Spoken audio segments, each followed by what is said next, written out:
ప్రస్తుత కాలంలో మనిషికి లేనిది ఏది అంటే శాంతి. ఇక్కడ మన జనరేషన్ నుంచి మనం బాగా కొంచెం వెనక్కి వెళ్తే అప్పుడు అంత సౌకర్యాలు లేవు.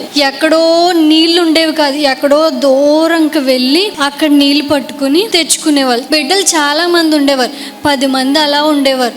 అయినా వాళ్ళందరినీ కష్టపడి పెంచుకునేవారు.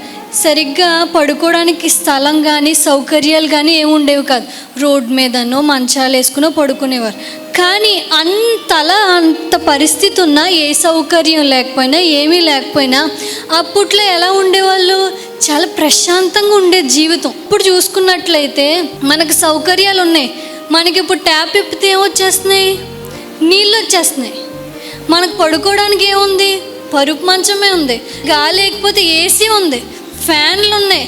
పిల్లలు 10 మంది ఉన్నారా అంటే అంత కష్టం లేదు, 1-2-3 పిల్లలు. కానీ అప్పుడు అంత ప్రశాంతత ఉంది, అన్ని కష్టాలున్నా.